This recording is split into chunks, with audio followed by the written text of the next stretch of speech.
baasu shashee waliin taphabaane dhalootaaf si barsiisa walii waa meeqa katane.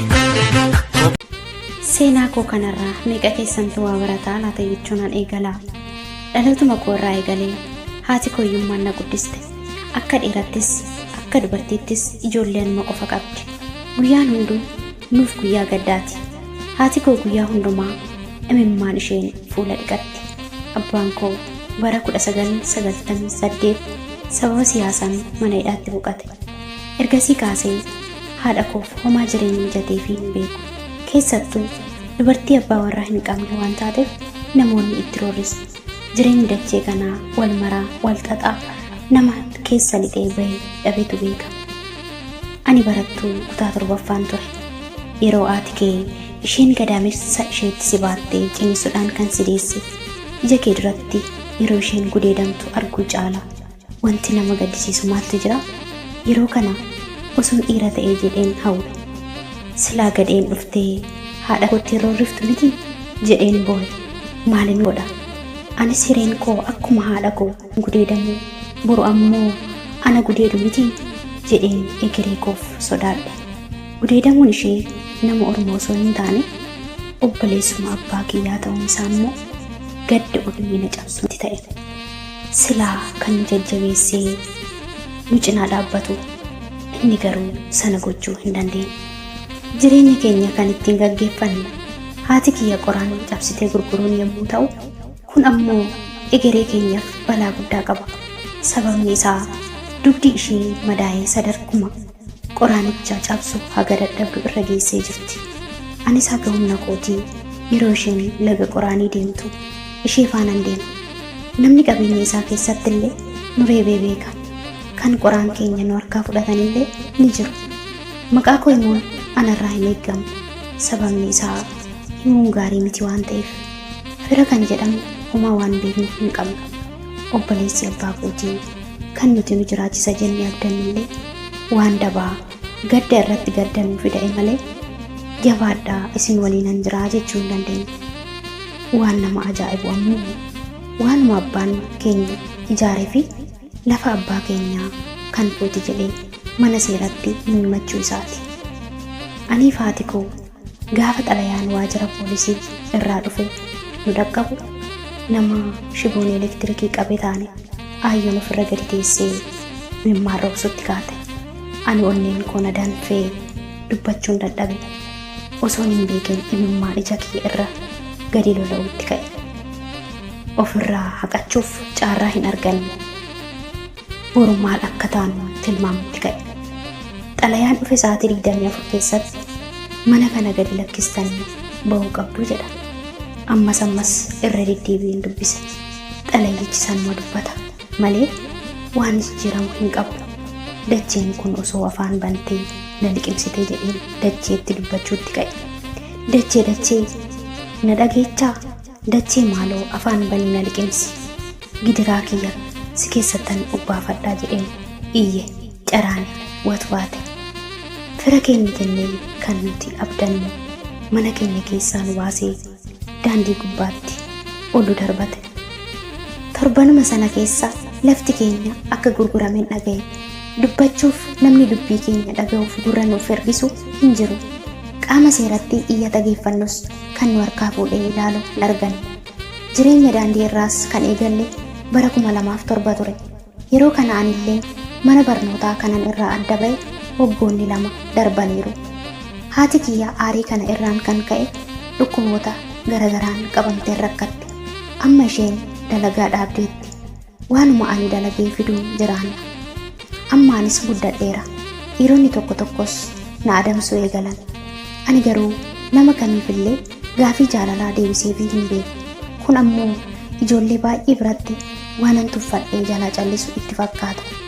Ani garuu sababa haati kiyya dirqiin ija koo duratti gudeedamteef jedheen godaannisni ishee na keessa jiraa jechuu kooti. Godaannisni haadha kootii anuma keessatti biqile jechuun ni danda'ama. Namoonni dhokatanii nagaadan illee jiru. Akkasuma kan manatti halkan dhufanii na doorsisan illee jiru. Anis jireenyee bicha caalaa natti hadhaa'eera. Kan hojiin nageessu caalaa kan dargaggoonni natti hir'isuu fi na gidirsantu caala. Haadha koof qorichallee waan ittiin bituuf dhabeera. Akkuma isheetti asiif achi fiigeen waan nyaannu dhiisee isheedhaaf qoricha bitaaf. Guyyaa tokko mucaan dargaggeessi tokko osoon daandii cinaa taa'ee bu'u natti dhufe. Maal rakkattee obboleettii koo jedheen na gaafate. Anis rakkoo kiyya sodaachatuman itti hime. Innis baay'ee akka gaddee mataa naannessee natti mul'ise. Ka'ikaa koottu cireenyaadhu naan jedhe. Harka kiyya qabee lafaa ol kaase.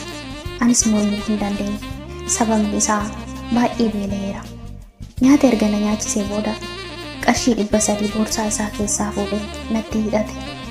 Anilleen baay'ee galateeffadheen harkaa fuudhe. Jedhi baqqaa ani kunoo addanan diivii guutuu dhufee naan jedhe. Anillee guutuu nan barbaada garuu jedheen osoon afaan hin fixin garuu immoo maaliree naan jedhe.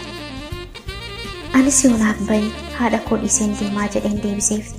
Innillee ija isaa lafatti gadi qabee ergaa hafuura dheeraa baafatee booda kun salphaadha innumti siif ba'u malee haadha keenyatti dhiisii naan jedhe.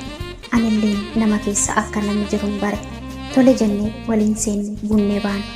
Maqaa isaaf lakkoofsa bilbilaa isaa waraqaa irratti naaf katabee nagaanatti dhaan deeme. Anis baay'ee ajaa'ibsifachaan gara manaatti gale. Maaluma ta'a namni akkasii osoo fira keenya ta'ee jedheen hawwa. Jireenyi ani jiraachaa jiru kun jireenyi dhalli namaa jiraatuun adda. Garuu isheedhumaan asiif achi fiigee fiduuf immoo rabbiin galateeffachaatuman bula. Hojiin waaqaraa jedha. Yeroo diiviin ilaallatan gahee jira odeeffannoo jedhan akkuman dhaga'een deemee ilaalladhe waan hin yaadamnetu ta'e. Abbaa caarran ta'e. Anis mucaa gaafa bilbilaa fi qarshii naaf kenne sanattiin bilbila ergifadhee bilbileef.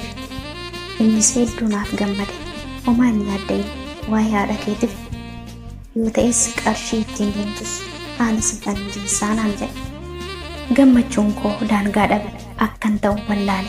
Yaa ummaa koo galatoomi jedheen galateeffadhe. Haala hundumaa fi qarshiin ittiin deemus kan naaf liqeeffate mucaadhuma kana ture. Haadha kiyyaaf immoo Finfinneetti mana kiraa fuudhee fi hojjettu ramadeefi.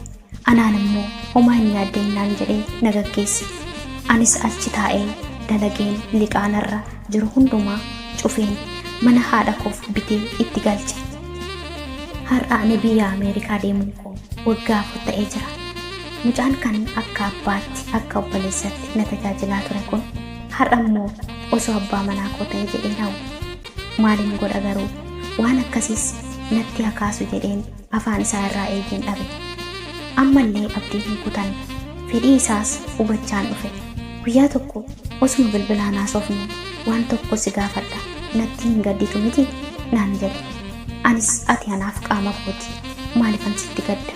Anilleen tole kana gaafadhu waan an danda'u yoo ta'eef siif deebisuuf qophii ta'uu koo waadan siif seenan jedheen.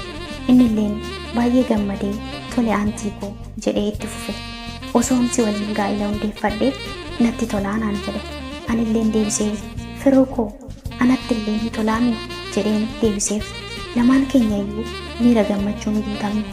Inni kaleessa jireenya koo har'aaf ifa naaf ta'e akka abbaa akka obboleessatti har'a immoo abbaa manaa kiyyaa ta'eera. Sirni gaa'ila keenyaa bara 2013 magaalaa Finfinnee keessatti raawwate. Seenaa jireenya kootii irraa akka waa barattan abdiin qaba. Horaa bulaa. Ani maqaan koo Aantiin jedhama. Usaa irraa qopheessituun seenichaa Hojii Intartaayimenti.